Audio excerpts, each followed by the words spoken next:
This year's local elections are going to be an important test of all of the parties' prospects for the general election. The expectation is that the Conservatives will suffer significant losses because it's their misfortune that they are, for the most part, defending a relatively good baseline of results achieved 3 years ago.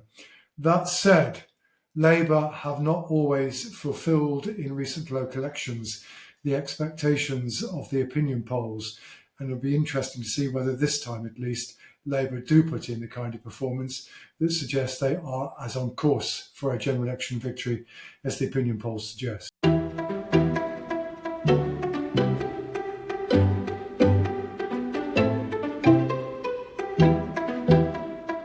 Hello and welcome to the We Are Labour podcast. I am Dan Greef, your host, and this is the show that highlights our amazing Labour candidates and the constituencies we need to win to form the next Labour government.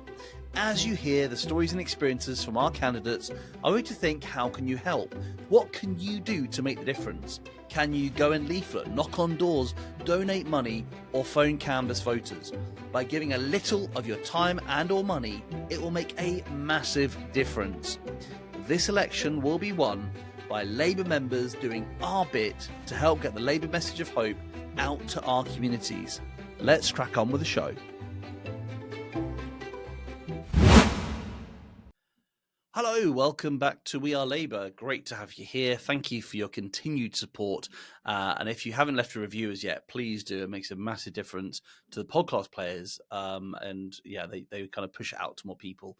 Now, today's episode with John Curtice. So John Curtice is particularly special. This is kind of interview I wanted to do for a long time. They say never meet your heroes, but I don't agree with that. He was just great to talk to and really learned so much. Bit harsh when he asked me about what the Conservatives have done to help Labour with its position in the polls right now. And I was overthinking it. And I was thinking about boundary change and ID cards and all these things. He's like, no, you're wrong. And being told you're wrong by Sir John Curtice to your face is quite a thing, I can tell you.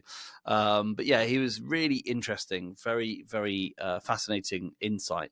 We talk about the local elections and we talk about how those local elections will be influencing the way we think about the national election. Does it tell us anything? Can we analyse those local elections, or is it really not a suitable baseline to go on? That sort of thing. But before I get into all of that, and you will be really enjoying this, I just want to kind of douse you in cold water first, because I think my fear is that we're getting a little bit carried away. We're getting a little bit confident now with the poll rating being the way it is. And let's be honest, that poll rating is going to shrink, okay?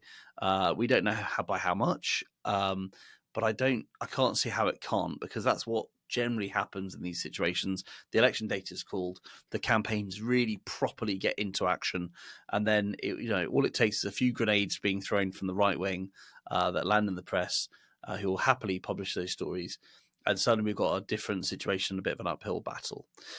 So if there's ever a time that you want to make the difference, is there ever a time that you think you could really help a Labour government get to power and not be the person who sits back after the election saying, oh, that's a shame, I voted Labour, but I don't know, what we can do to get rid of the Tories, because you have got that agency right now.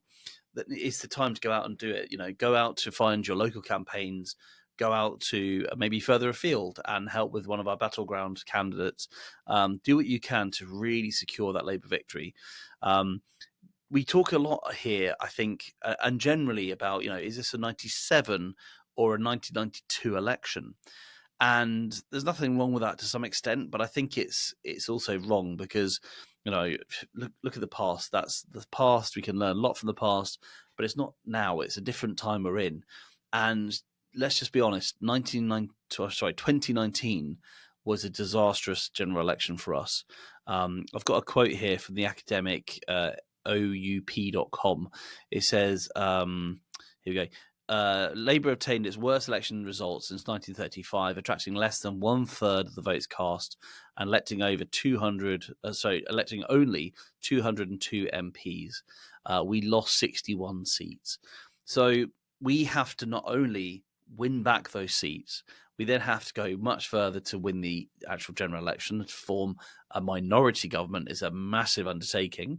We don't want coalitions. We're fighting for a Labour government. So to get to that minority government is going to be a huge amount of work. I think Tony Blair's result in 97 would get us a majority of one to have that minority government. Then we have to go even further than that to then win all the seats we need for a working majority. So I did raise this with Sir John Curtice, and I said, we need to think about 1992. Our 1992 isn't the same as 2019. We've got such a long way to go. And we do talk about that, and I think you'll find his answers very interesting. But I just want to re-emphasize, we cannot be complacent. We, members, supporters, if you're not a member of the party, join up. But even if you're not a member, go out there and do your bit to help in any way you can, to leaflet, to tell people, to get them to vote, maybe take them to the polling station on election day, whatever it might be. What could we do to secure that victory? Because really, I think now it's in our hands. I don't honestly think we can afford, as a country, to have this waste of space government any longer. So, yeah, it's in your hands, guys. I'm now going to hand you over to the interview. I think you'll find it very interesting, but just reflect on my words there and see what you can do to make the difference. Right, I will stop there and hand over now to Sir John Curtice. So it gives me great pleasure to welcome to the show Sir John Curtice. Of course, I'm sure you know who he is already, but he's a professor of politics at the University of Strathclyde. Welcome to We Are Labour. Nice to be here. Fantastic. Now, I want to kick off straight away by talking about the local elections and also the Police and Crime Commissioner elections on the 2nd of May. Now, I know that at this point in the term of a government, you're expecting the government of the day to do fairly badly. But how bad is a bad loss for the Tories? And what and where will you be looking at on election night, and why? Well, the problem for the Conservatives is that the elections that are taking place this year are, for the most part, though not entirely, for seats and positions that were last fought over in May 2021. Elections, indeed, that have been postponed for 12 months as a consequence of the pandemic. Now, it doubtless will pain many a Labour supporter to be reminded that that was the very day on which the party lost the Hartlepool by-election to the Conservatives, a seat they'd managed to win in the general election, but they then lost 2 years later. And indeed, in the wake of what certainly looks like it being something of a post-vaccine bounce, the government was about 6 points ahead in the opinion polls and made net gains of councils and seats, which doesn't happen that often for a party that is in government. And of course, in the immediate wake of that, the Labour Party, Sir Keir Starmer attempted to reshuffle his shadow cabinet. That, shall we say, led to something of a relatively public spat with the Deputy Leader, Angela Rayner, and Labour's position in the opinion polls indeed weakened further thereafter. So this was not an easy time for Labour. It was, however, around the time when we were getting Sunday newspaper stories of the kind of, well, Boris Johnson thinks he might be in office for 10 years and he's developing a plan for that. Well, it all now seems like the dim and distant past, but it does therefore mean that the Conservatives are defending a relatively high baseline. And Labour, in contrast, therefore, ought to be making gains, even if they're not doing spectacularly well. That said, we should remember that many of these contests are in areas which are already controlled by Labour, at least as far as the council elections are concerned. It's true of most of the metro mayors. It's true of London. Nearly half of the local government council elections that have been fought are places where Labour are already in control. The Conservatives only currently have 2 of the metro mayors, and of course, they don't have very much in London. So don't expect very much in the way of headline-grabbing Labour gains.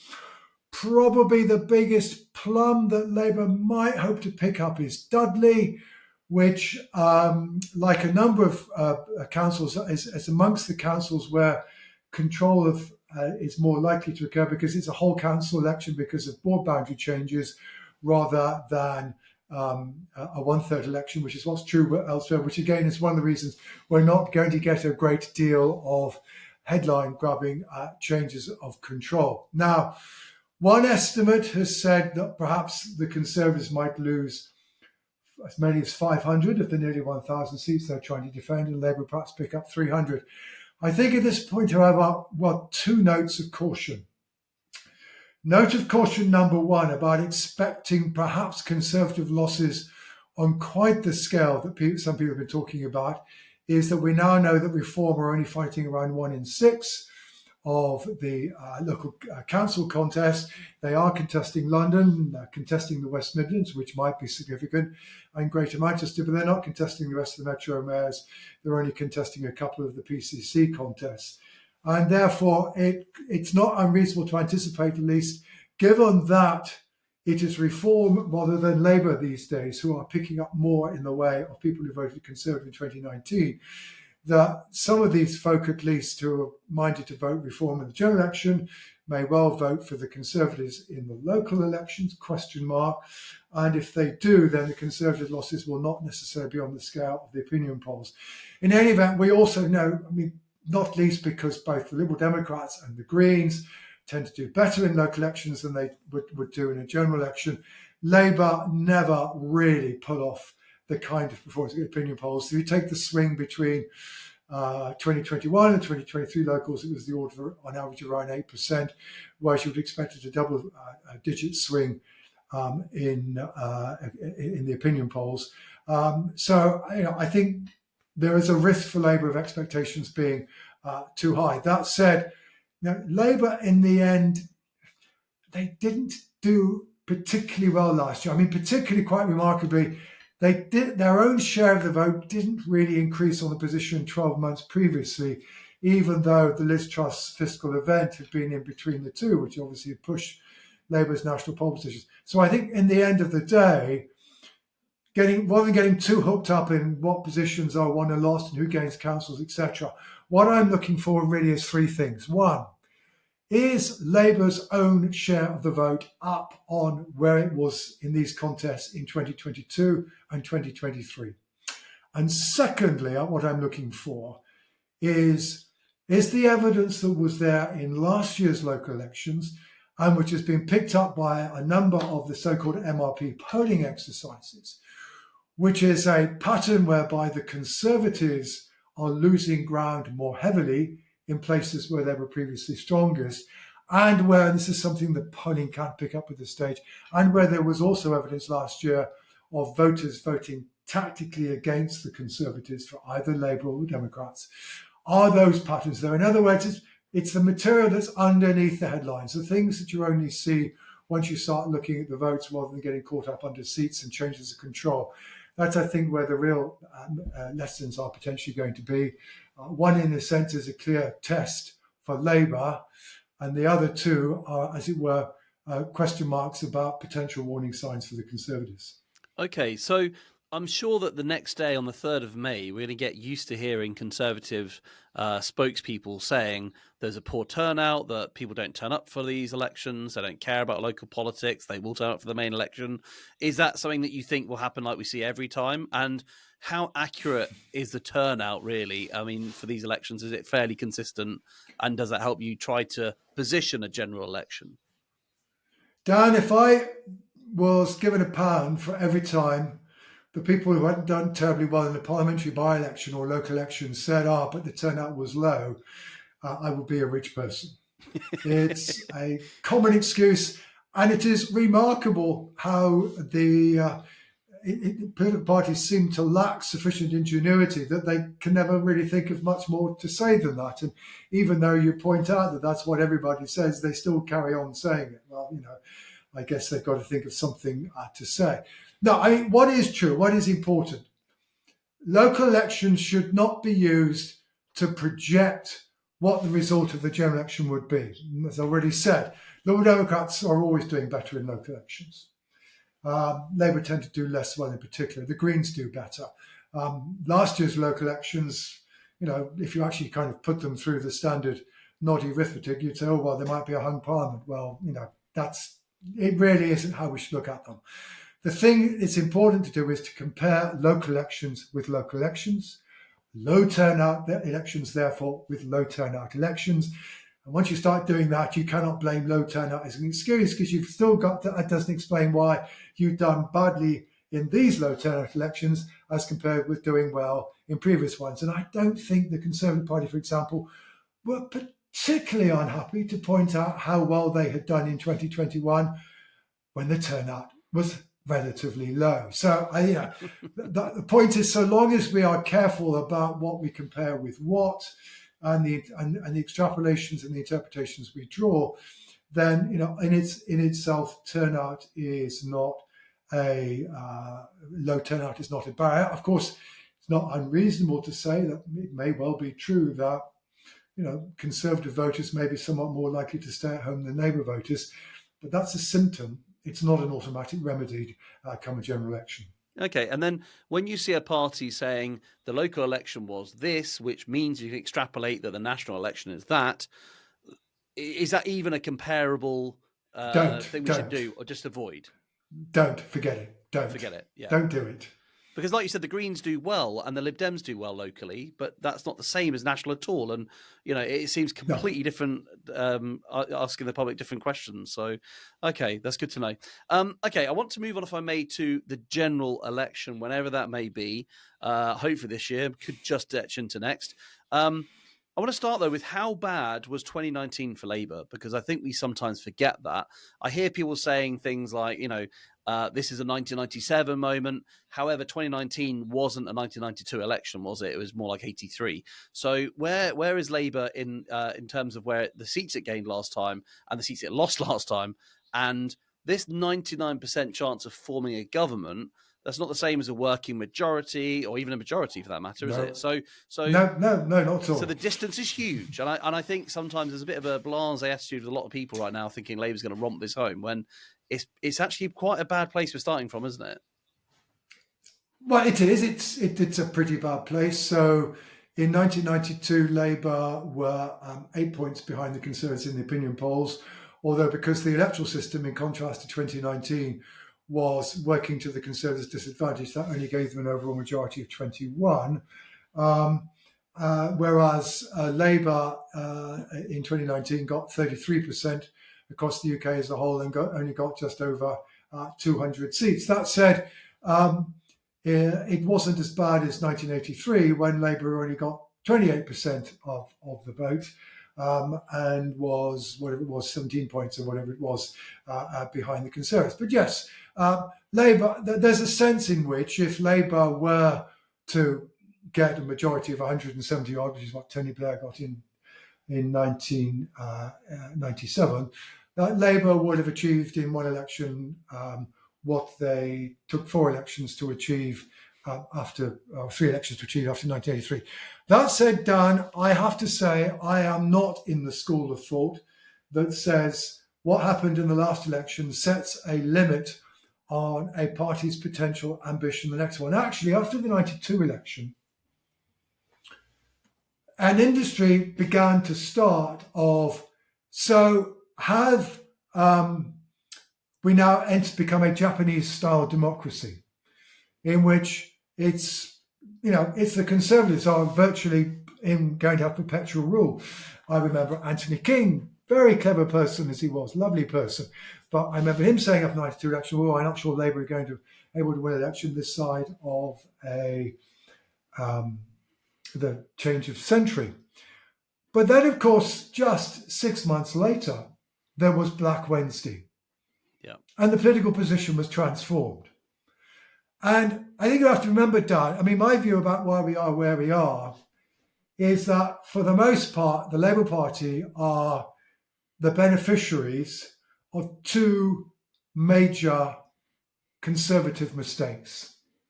The first... Can I guess? Can I guess? Yeah, you guess. All right. Yeah. I think the boundary change is one of them, because I am suspicious that the boundary change will not benefit the Conservatives as I imagine they thought it would. And before you give any clues away, okay, secondly, well, I was going to say first past the post, but that's probably not the Conservatives made it. So I'll go with ID cards instead. No. Oh. No. No, you're completely off. You're completely off. Wrong. The two people who have done most to advance Labour's chances of winning the next election are 1, Boris Johnson, and 2, Liz Truss. Yeah. Okay, virtually all of Labour's lead and the decline in Conservative support occurred, in the 6 weeks immediately after the revelation of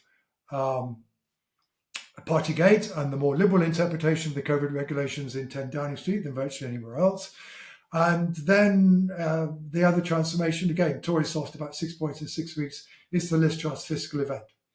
And that's, you can virtually explain the whole of the electoral history of this parliament with respect to those two periods. Now, from that, of course, you can anticipate that basically I am of the view that it is the Conservatives who are on course to lose this election rather than Labour to win it, and we may want to discuss that.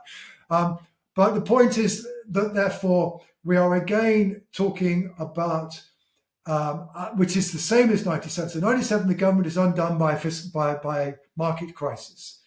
This government is in part undone by a market crisis, compounded by an ethical crisis, as a result of which the government actually ditches not one but two prime ministers, which does kind of make it a wee bit difficult to persuade people that you can provide the country with competent government, especially when the third person proves not to be a particularly popular and, in the views of many people, not particularly effective prime minister. I mean, the point is, therefore, that, the history of this problem is so unusual: the pandemic, the Russia-Ukraine war. The government's had a terrible hand, but it's also played it really, really badly. And lo and behold, things change. Actually, before 1997, there was a great deal of nervousness, but the nervousness before 1997 was, the opinion polls really got it wrong in 1992. Yes. Can we possibly believe them again? And actually, the polls in 1997 did exaggerate Labour's position. That much was clear, but Labour was so far ahead, it didn't make any difference. Now, it may well be true that we are not being sceptical enough, but, Labour at the moment are, on average 19 points ahead in the polls. Now, even if you take the worst of the polling errors, i.e. the 92 one, and say that's going to be repeated again, Labour is still 10 points ahead. Right. Okay. Which could still be enough for an overall majority, particularly if the electoral geography moves against the Conservatives in the way that it's been seeming to do so. So, and the impression that some of us have, Dan, is we suspect that Labour are being too cautious about their chances. Really? Okay. I think the question that we should be asking of Labour is whether or not the caution that is exercising this side of an election, particularly with respect to taxation and spending, is at risk of being its undoing the other side of the election. Because in accepting the tax cuts, and it's therefore accepted a greater constraint on its fiscal position. We know that, the Liz Truss fiscal event, the market reacted as strongly as it did because of the way in which the government really did go for unfunded tax cuts. But we have maxed out our credit card. There isn't much room for manoeuvre. And the Labour Party says, we'll get economic growth, we'll improve the growth of the main economy does. That, frankly, is what all opposition say. You ain't going to achieve it within 12 months, 2 years. The fiscal position is very tight. You've just now allowed your opponents to tighten that, even though you already know from the first attempt that this isn't where the public are at. But hey, some of us remember before 1997, some of us told New Labour before 1997, what the public are concerned about is the state of the public services more than taxation. New Labour did not believe us, and about 2 years into office, the penny dropped. The problem now is that 2 years into office will be too late, because I think this Labour will be elected because people are looking for them to reverse the fact that we've got high levels of taxation but lousy public services and an appalling economy. And if that isn't turned around quickly, Labour will be in a difficult position. And if they have not tried to clear the ground by saying, well, actually, we think we may have to do some difficult things, and that the Conservatives are actually, if you look at the detail of the OBR report, the second NIC cut is largely unfunded. It could have been attacked as Liz Truss Mark II, right? Wow. But that caution that Labour have, no distance on Brexit, no distance on tax and spend, does constrain its freedom of action potentially the other side of the election. And I will be worrying by Labour now about what do I do to maximise my position the other side of the election, and not just maximise on my position this side of the election.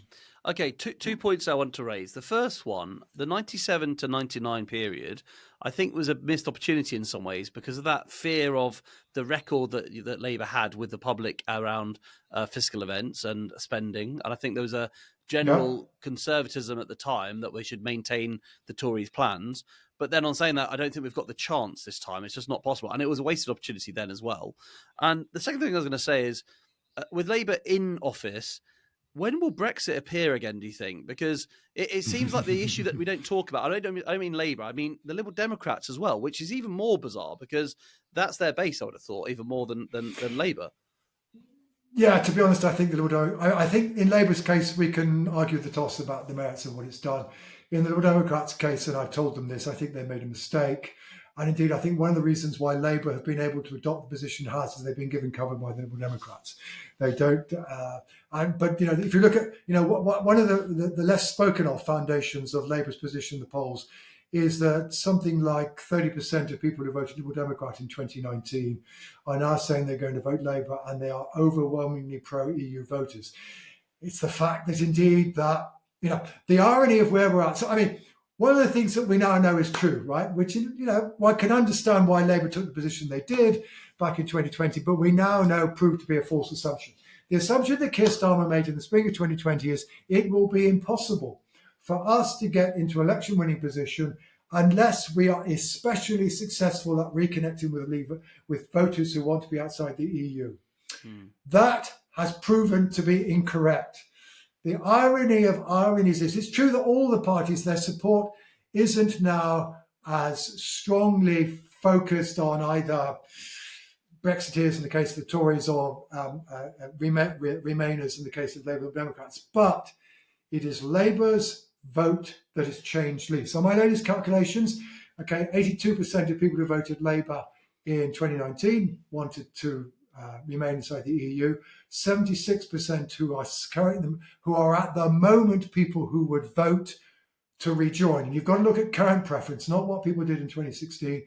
76% of them, of Labour support, are people who voted to rejoin. So Labour have picked up some support amongst Brexiteers, and indeed they've gained somewhat more amongst Brexiteers than amongst rejoiners.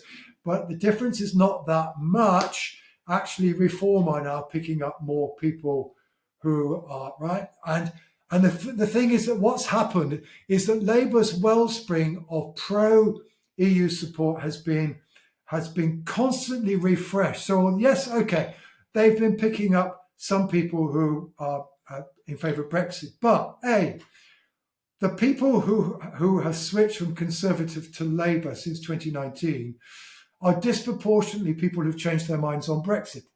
They are now somewhat more likely, right? That's one. Two, the young voters who've come onto the registers in 2019, they're overwhelmingly A, pro-Labour, and B, overwhelmingly pro-rejoin.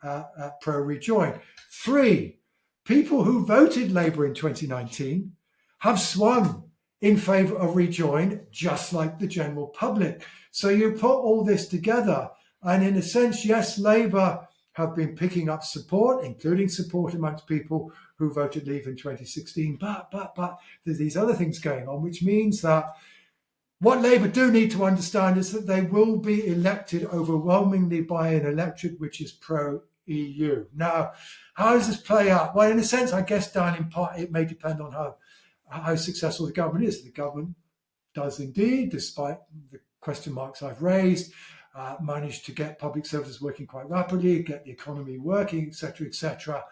The pressure won't be there.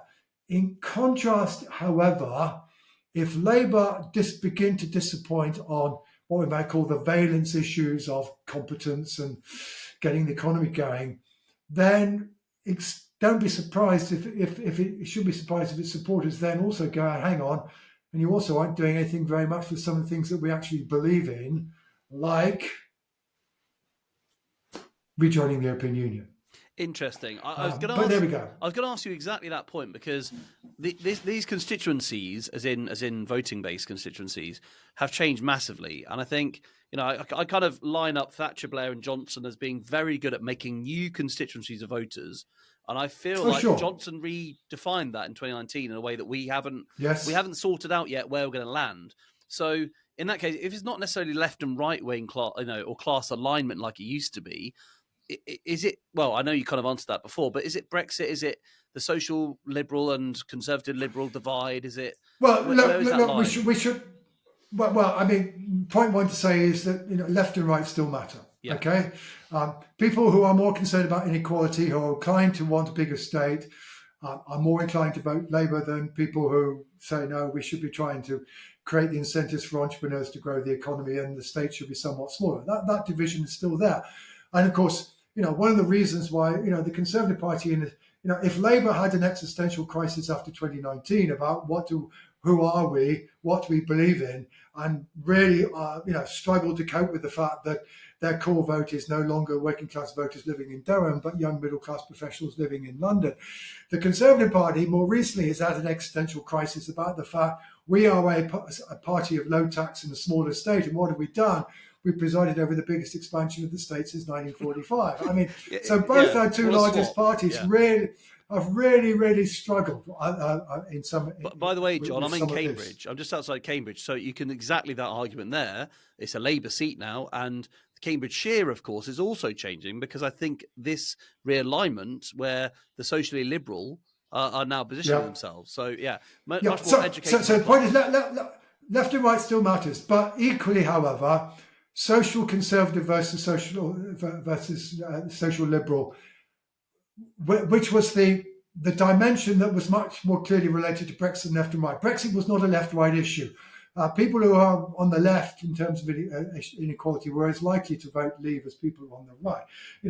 The Corbynite view of the EU was, is well and truly out there in the electorate.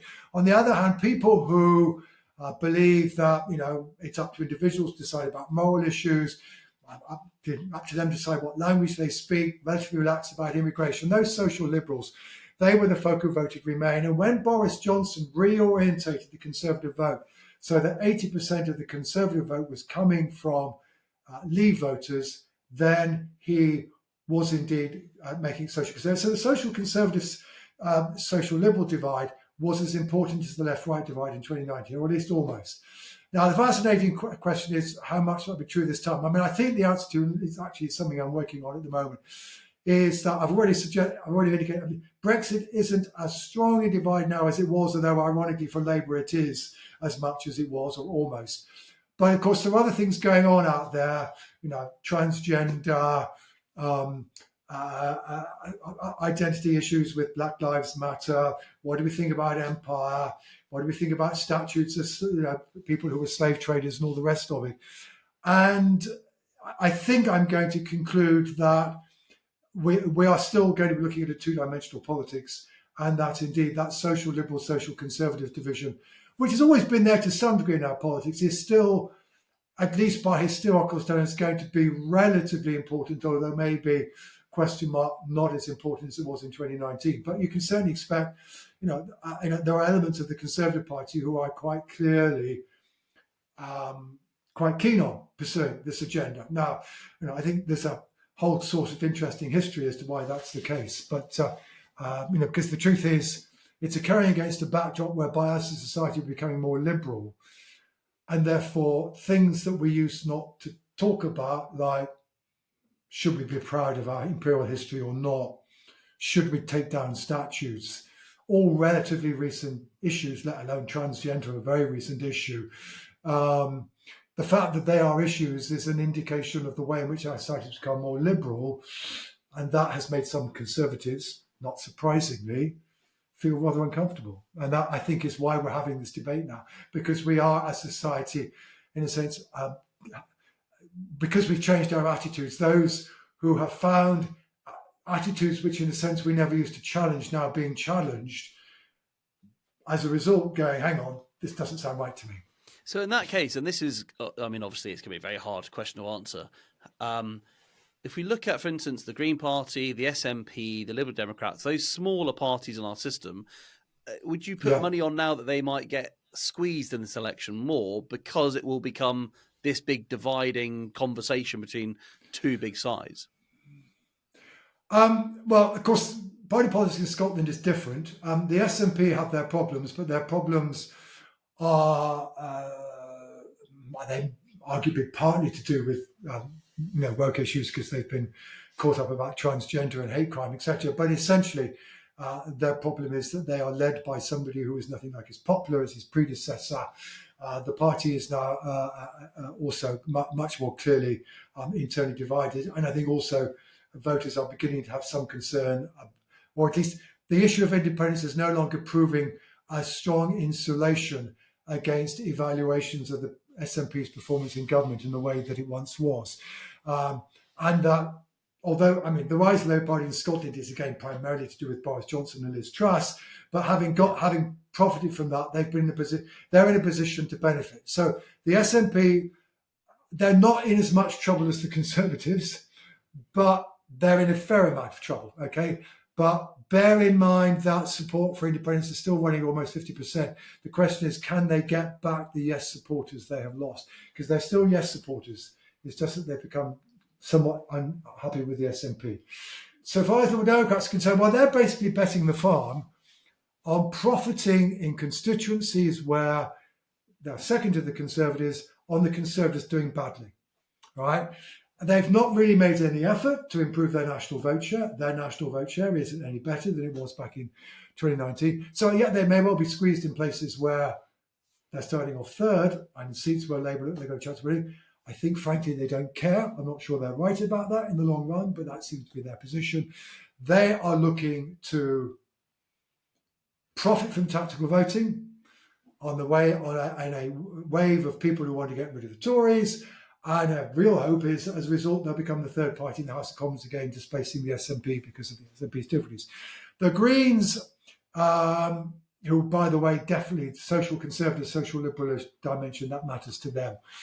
They, I think, they're focusing really on what can we hang on to Caroline, what's its seat, Bristol Central, Caroline Lucas, yeah. Kind of some discussion about Suffolk now, given they picked up the council there. But that's probably the limit of their ambition. But again, a crucial question between now and the general election is, to what extent does the Green vote get squeezed? And if so, if it is, does it to Labour's advantage? You may have to remember, the Greens' position in the opinion polls in this parliament is really their best position yet.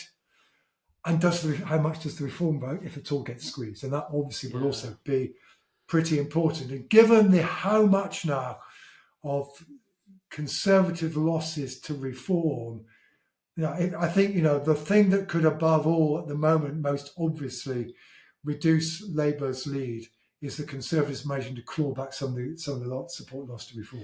That is interesting. When I was in Wellingborough on election day, they sent me to an area where there were Reform posters everywhere, and I thought, this is a terrible by-election. We're going to lose this for sure. But it was because it was a very Conservative area that in that election anyway was incredibly strong supporting Reform. And I kind of describe it as liminal space. People have left the Conservatives. I don't feel like they've firmly landed anywhere yet. They haven't landed in Reform's camp. They haven't landed in Labour's camp. They could land in Conservative camp. And it's very interesting that it's quite fluid, isn't it? And I feel like I don't know what Sunak can do to get them back. That's the problem. I feel like the tax cuts haven't done it, have they? That's his issue right now. No. Surprise, surprise. They never were going to do so. No, the Conservatives' fundamental problem is an electorate which all the Labour Party has to do.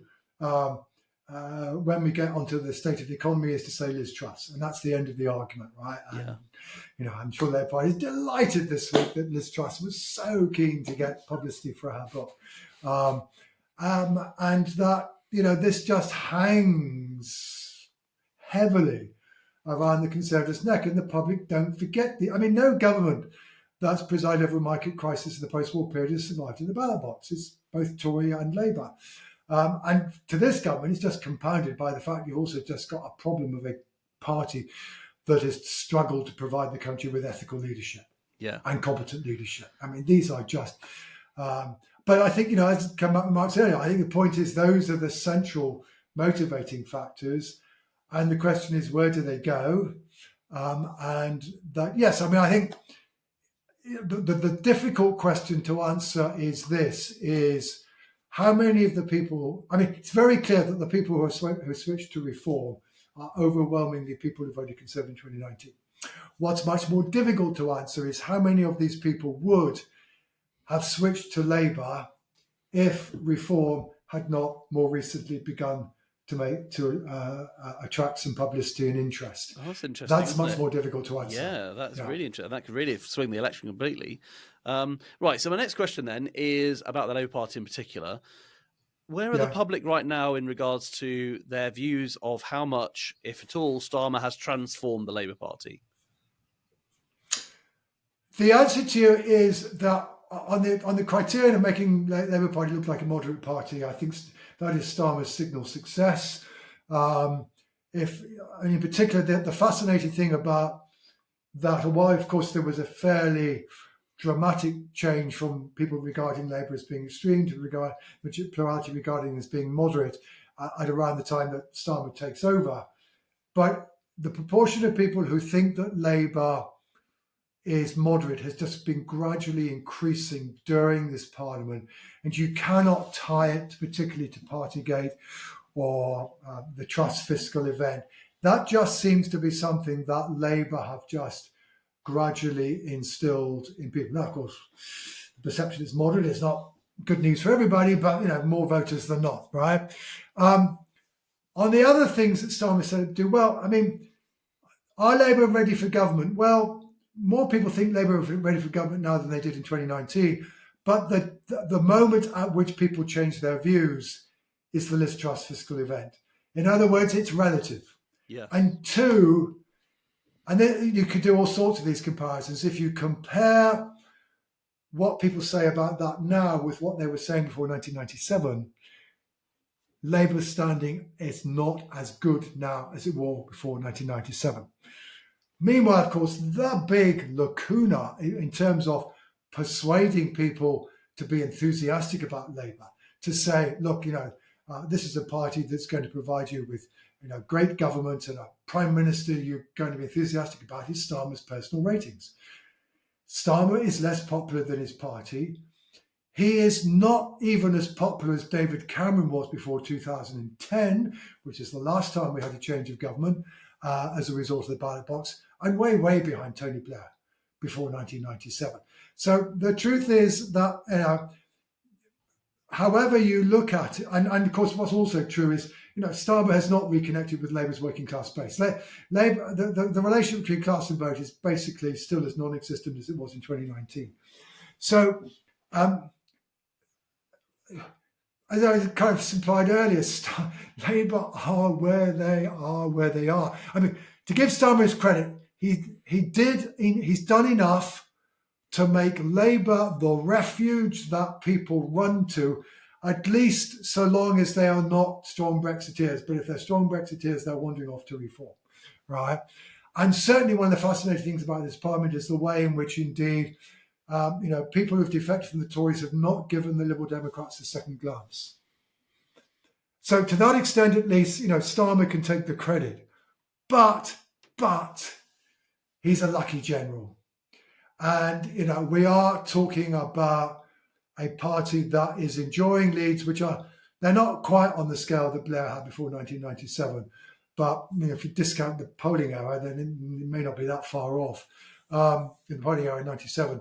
And, he may end up with a result quite as good as Blair. It's just that the foundations don't look as solid. I mean, the folk who do focus groups, they all come back and they say, there just isn't a sense of enthusiasm. No, it's difficult. I mean, I recently wrote a chapter about the 97 election and the campaign, and you went back and you listened to Blair speaking. I mean, rhetorically brilliant, right? I mean, one of the interesting things about where we're at the moment is that none of our party leaders are very good at rhetoric. None of them are very good at the vision thing. None of them are very good at giving a clear sense of strategic direction. None of our politicians who are party leaders are, frankly, very good politicians. Is They this are not. a post Corbin and a post Johnson thing? Do you think? Is it kind of a reaction to the charisma politicians? Well, I mean, I think you can read too much into how we got here, right? Keir Starmer is there because indeed, he pitched sufficiently to the left, and therefore he got enough Corbyn voters to go for him. And there wasn't, Jeremy wouldn't have got it in the first place, but for all sorts of miscalculations and the weakness of his opponents back in 2015. Starmer was a rather better opponent for the left. And we've got Sunak basically because Johnson fouled up as did Truss. So I think you can argue it's an accident of history, though what I think one would then go on to say is, but hang on, just look behind Sunak and look behind Starmer and look behind Davey. Who else is there? Yeah. Well, we could have an interesting conversation about West Streeting, I think, but beyond that. And there's a general issue, I think, about how we seem to lack politicians who are good at communicating with the public. And is one of the explanations for that, although this clearly is not true of Keir Starmer, but that so many of our politicians, their life course is PPE, run a constituency office for an MP, become a SPAD, get shoehorned into safe seat that your minister has some influence over, become an MP. Oh, by the way, yes, you're brilliant at policy. You're very good at policy analysis, but unfortunately, that's not quite the job. Yeah, the job is, that is very, can you talk to the public? That is very, very interesting. I sometimes worry that the other side of that argument, though, is that the Conservatives have many journalists who are very good at headline creating and very good at, the headline, take back control or get Britain building, whatever it might be. These are headlines that work very well. But the danger is, of course, that you get people who are making policy based on the headline. And so it's about getting pages in the Daily Mail or the Sun or whatever, rather than the actual substance behind that policy. No. Of course, the answer is your strapline should reflect the policy direction that you wish to reflect, not the other way around. The point is, but again, this wasn't the frontline politicians who came up with take back control or get Brexit done. It was the apparatchiks behind. But the point is, they then had a spokesperson in Boris Johnson who could deliver. Yes. Yeah. Right. Now, and that's at the end. That's at the end. If you think about, there are lots. You can get clever people to do policy. You can get clever people to do strategy. Only politicians can do the communication. And that is the essential quality that politicians and political readers need to have. And none of our leaders at the moment are very good at it. I actually heard that said in the last general election. Somebody said Labour can have whatever policies it wants, but if it can't sell them, then it's pointless because they're not credible. And actually, it's selling the idea that's important. Yeah, and the irony about Jeremy. Well, I have two ironies about Jeremy Corbyn. Irony number one, of course, is that he and those around him thought that elections were won by policy detail, and they did not have a broad synoptic message. Unlike Boris, that was problem number one. Problem number two is, and this is the irony which I like to point out to people, in the end, Jeremy Corbyn's biggest failure was that he was the last compromiser standing. By which I mean was Jeremy Corbyn was the last politician still trying to stand on the middle ground of Brexit. When everybody else had realised you needed to be on one side or the other. Yeah. So this person who was supposedly one of the most extremist politicians in Britain was unable to take a position on the central big policy issue that dominated the 2019 election. I've got life is full of paradoxes. I wonder if that's looking at Wilson from the other EU. It wasn't even European Union at the time. Referendum in the 70s. I wonder if he was trying to copy that, forgetting that he's not the prime minister. Because you could say the argument for David Cameron in 2016 might have been that position, right, to be the consolidating person. But by 2019, we had already had the referendum. Corbin was not the prime minister; he was the leader of the opposition, and so that made us very vulnerable. I'm forgetting that Harold Wilson became prime minister second time around because of the 3-day week. Yes, yeah, exactly. Which is a bit Starmer-esque now, right? That's the Conservatives doing particularly badly, which then put Labour in a position to take government again. Yeah, indeed. Yeah. Okay. But a government that was not a very happy experience as it dealt with the fiscal crisis. Yeah. So there's definite resonance in history, isn't there? Indeed. Okay. Just on that point about the leadership quickly, and compared to party, is there any difference between party popularity and how that slower to change than personal popularity? Because Sunak was incredibly popular around the time of the pandemic for obvious reason. He is now no longer popular at all. Is it a person's popularity swings faster and quicker and more drastically than a party? Yes. I mean, parties, of course, are long-running institutions. So people's image of them is going to change less than it is politicians who are here today and gone tomorrow. And again, but usually, of course, the story is one of people starting off being relatively popular, certainly if they've managed to win an election, and then they gradually become less popular. Again, Jeremy Corbyn broke the rule here. I mean, Corbyn started out unpopular and then became less unpopular in 2017 in a way that doesn't happen very often, but then eventually things caught up with again in 2019. Starmer started off popular when he became leader, but of course not that very well known. So a lot of people are saying, don't know. His popularity plummeted in 2021 and he's never really recovered. He's just not, doesn't, people can be, unlike Corbyn, people can think of him being in 10 Downing Street and they don't get the collie wobbles, but they kind of go, but so what? Right. But Blair, on the other hand, is much more typical. Once very, very popular, but then basically gets undone by Iraq, and his popularity is destroyed by that, and it's never really recovered. That is, I'm afraid, not an uncommon political experience. But there we go. Yeah. Anyway, Boris Johnson was never that popular. Boris Johnson was popular amongst Brexiteers, but Remainers never liked him. So he was never that popular, but then his problem was he did then became unpopular by the time he was pushed out by his party. Yeah. Okay. I'd like to ask you now some questions about polling more generally, if I may, because we're going to see polls coming out all over the place, and psephology is a very interesting subject. But I would like to know a bit more about MRP polls and other polls you see. Now, we you get YouGov poll coming out one day and it's saying one thing, another poll comes out the next, and it seems to be, or even the same day, seems to be quite different results. How are they being compiled? Massive question. I appreciate this is like your career now. You have to explain all your learning over your life, but which polls are most reliable and why? Because it can really confuse the electorate sometimes to know what they're looking at. Okay, well, let's start with MRP. Multiple regression and post-stratification, to give it its full name, is a statistical technique that was developed 10 or 15 years ago and was first transported across to the UK by Chris Hanratty at Royal Holloway and Ben Lauderdale at the LSE during the 2015 election. They ran a website off the back of it, but that demonstrated that they came as unstuck as everybody else in 2015 because the technique is as good as the data you collect. Right?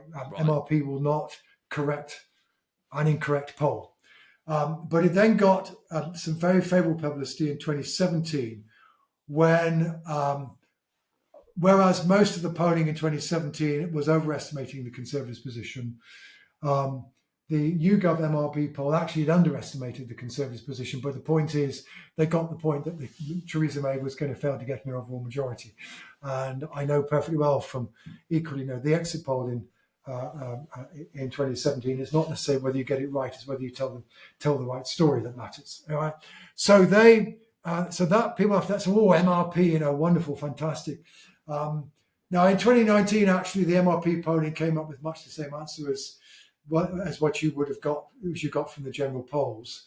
But the thing about it is this, and there's an important reason why it matters now. Is that what it's doing essentially is we say, well, let's do a really big opinion poll. And then if we've got a really big opinion poll, we can start looking at how particular segments of the electorate are likely to vote. And we also know from other data, census and whatever, what proportion of the people in each and every constituency belong to each and all these segments. Okay? Mm-hmm. Now, you may also then make this conditional on how conservative the constituency was last time, or whether it's in the north of England or whatever. All right? But so therefore, you're modelling these data, and it is modelling, it's an art, it depends on the model, etc., etc. But you're modelling this data in order to say, well, okay, we think these segments are going to vote in this way, and then you take those segments and you add them back up. That's the post-stratification bit for each and every constituency, and say, lo and behold, this is how each constituency would come out. Okay. Now, there are debates about whether or not this is inclined to some degree, perhaps to exaggerate geographical differences or not. Question mark, question mark. There's quite a debate going on. But the reason why it matters, of course, in this election is that unless the electoral geography shifts, Labour does still face this potential mountain to get an overall majority. It's a lead of around 13, 14 points on the new boundaries and the current electoral geography. But there's one thing that we already know. If the opinion polls are all right, on average, the opinion polls at the moment have the Conservatives down 21 points on 2019.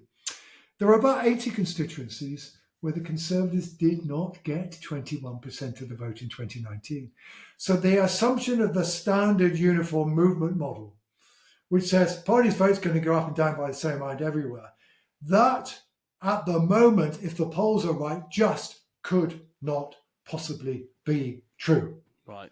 Because there are some constituencies where it is arithmetically absolutely impossible. Yes, yeah. And that therefore it's probably true that the Conservative vote's going down more in places where they were previously strongest. Now, at this point, what I would say to you, Dan, is that, well, if the only evidence we had was MRP modelling, which does, in all of it, it doesn't matter which ones you do, but all the MRP modelling is showing the Conservative vote going down more heavily in places where they're previously strongest. And that's the crucial thing. Labour's vote is up by, it's a bit less than the seats was already hold, but it's not that varied. It's the Conservative side that's changing, right? And that's why you end up, in the Conservation's case, with the Conservatives could get less than 90 seats. Indeed, when YouGov in their first exercise for the somewhat shadowy Conservative organisation in January said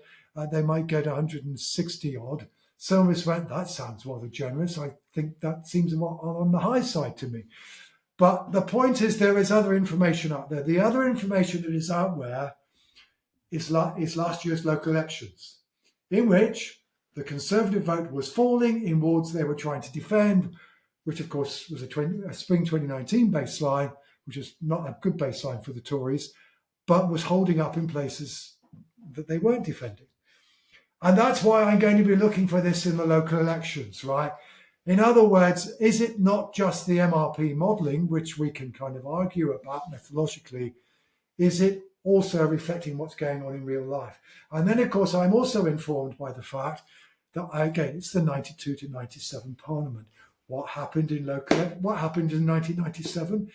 Why did the Tories end up with 165 seats? Because their vote went down more heavily in places where they're previously strongest. Where was that anticipated in the local elections in 1995, 1996. So Oh, again, and by-elections, right? it's And by-elections. yeah, sure. Well, yeah, but it's particularly the by-elections will exaggerate this Yeah, effect, right? yeah. The local elections provide you with a better guide. So the point is, there's other information out there that leads you direction. So that's what MRP is about. It's really an attempt. And the point is, if I do a poll and I tell you what the votes are, well, that could be an accurate estimate of votes. But what are the seats going to be? And the point is, under our electoral system, it depends on the geography of party support.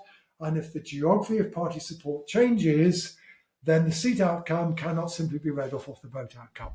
Now, more generally, how polls are being conducted? Well, for the most part, they are being conducted with one exception, which is Ipsos online. This has become the dominant mode. Some companies, e.g. YouGov, maintain their own panels of people who say they're willing to respond to their polls.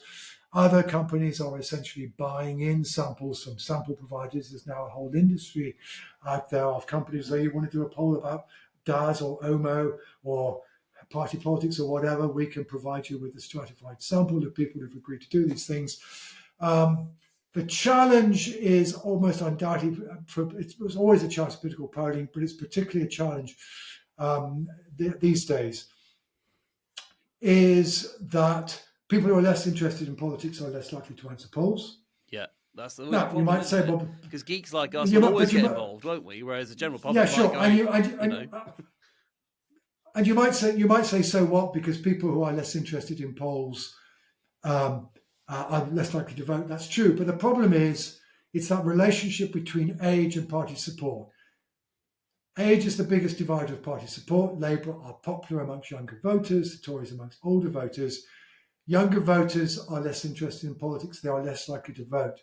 And one of the reasons why the polls got it wrong in 2015 is that while the young people they got went out to vote and voted Labour, they came out in greater numbers than younger people in general. Therefore, you end up with too pro-Labour a sample. And that's difficult to get around.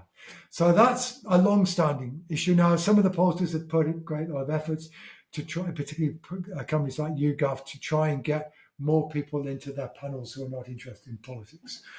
The other debate that's going on in the polling industry at the moment is, what do we do about the don't knows? It's certainly true that people who voted Conservative in 2019 are more likely to say don't know than those who don't. And if you simply basically ignore them and just recalculate on the basis of people who give you an answer, you're effectively assuming that the don't knows will eventually distribute themselves in the same proportion as the people who do give you a preference. And some companies saying, like Opinion, are saying, no, you shouldn't be doing that. And they're therefore waiting in such a way as not to make that assumption, but that rather saying, well, we weight our sample back to the electorate rather than to all voters. Now, pay your money, takes your choice. The problem is that when a party, it's true that if a party's going to recover at all in the polls, where it will start is amongst the people who have hitherto been saying don't know. Yeah. But that's one. And two, parties who are unpopular at present nearly always have more people who voted for them last time who say don't know. Right. But I think what is also true, and this is the dilemma, they are not guaranteed to come back. I, in particular, remember I did many conferences between 2010 and 2015. And the Liberal Democrat representatives say, it's all right, it's okay. They're just saying don't know. They'll come back to us in the general election. Oh, can I just say there? Oh, no, they didn't. The doorstep, by the way, is exactly where this problem comes up, because British people are generally polite people, and they won't say to your face, I don't like you because of tuition fees, Lib Dems or whatever. They'll say don't know out of politeness, right? And just because they're nice to you doesn't mean that they're going to vote for you.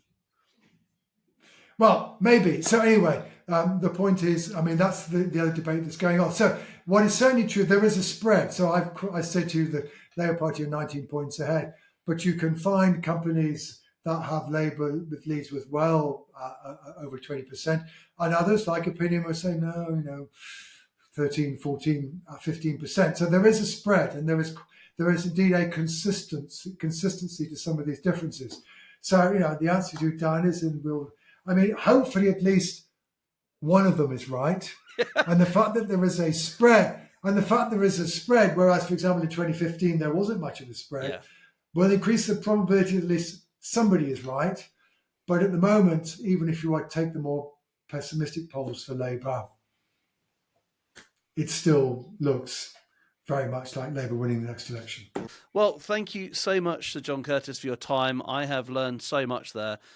This has been a fantastic episode. And I hope you get some rest on the night of the 2nd of May. I'm sure you'll be up all night while you analysing all the results as they're coming in. All night, all day, and then all day Saturday as well. It's a very long count. But you love it, don't you? Well, I wouldn't mind if it was a bit shorter. But anyway. Well, thank you so much for coming on We Are Labour, and take care. Maybe I'll get you on in the future. Okay, thanks so much indeed. Much you are. Before I go, may I ask a massive favour? Like this podcast and smash that subscribe button. Leave a review. Share this podcast with other Labour Party members, your CLPA executive, and anyone who, like us, wants to fight for the next Labour government our country so desperately needs. If you're a candidate and wish to come onto the show, then email me at labourpodcast@gmail.com. Until next time, bye for now.